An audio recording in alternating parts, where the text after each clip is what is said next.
AP liquor scam కేసుపై SIT మరోసారి పట్టు బిగిస్తోంది. ఇప్పటివరకు ఈ కేసుకు సంబంధించి 49 మందిపై కేసు నమోదు చేసిన సిట్ అధికారులు ఇంతవరకు 13 మందిని అరెస్ట్ చేశారు. అరెస్టైన వారిలో కీలక నిందితులుగా భావిస్తున్న 5గురికి ఏసీబీ కోర్టు బెయిల్ మంజూరు చేయడంతో సిట్ కొంత కలవరపడింది. తాజాగా ఇందులో 3గురికి బెయిల్ రద్దు చేయడంతో ఈ కేసుపై పట్టు బిగించడానికి సిద్దమైంది. ఏపీ లిక్కర్ స్కామ్ కేసుకు సంబంధించి సిట్ అధికారులు మరోసారి పట్టు బిగిస్తున్నారు. ఈ కేసులో కీలక నిందితులుగా భావిస్తున్న వారిలో 3 డిఫాల్ట్ బెయిళ్లను ఏపీ హైకోర్టు రద్దు చేయడంతో సిట్ దర్యాప్తును మరోసారి స్పీడప్ చేస్తోంది.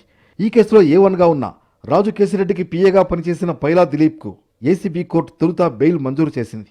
తర్వాత ధనుంజయ రెడ్డి, కృష్ణమోహన్ రెడ్డి, బాలాజీ గోవిందప్ప ఈ 3గురికి డిఫాల్ట్ బెయిల్ మంజూరు చేసింది. చివరిగా A4గా ఉన్న ఎంపీ మిథున్ రెడ్డికి రెగ్యులర్ బెయిల్ మంజూరు చేసింది. 13 మందిని అరెస్ట్ చేశాక లిక్కర్ స్కామ్ కేసు విచారణ కీలక దశలో ఉన్న సమయంలో 5గురికి ఏసీబీ కోర్టు బెయిల్ మంజూరు చేయడంతో సిట్ ఉక్కిరిబిక్కిరైంది. దీంతో 5గురి నిందితుల బెయిల్ రద్దు చేయాలని ఏపీ హైకోర్టులో పిటిషన్ దాఖలు చేసింది. ఇటీవల విచారణ జరిపిన ఏపీ హైకోర్టు డిఫాల్ట్ బెయిల్ పొందిన కృష్ణమోహన్ రెడ్డి, ధనుంజయ రెడ్డి, బాలాజీ గోవిందప్ప బెయిల్ రద్దు చేస్తూ ఆదేశాలు జారీ చేసింది. అదే సమయంలో లిక్కర్ కేసులో డబ్బును పెద్ద ఎత్తున షెల్ కంపెనీలకు మళ్లించి మనీ లాండరింగ్కు పాల్పడ్డాడంటూ అనిల్ చోక్రాను కూడా అధికారులు అరెస్టు చేశారు. అనిల్ చోక్రాను కస్టడీకి తీసుకోవడానికి పిటిషన్ దాఖలు చేశారు. అనిల్ను విచారిస్తే కీలక విషయాలతో పాటు మరికొన్ని పేర్లు వెలుగులోకి వస్తాయని అధికారులు భావిస్తున్నారు.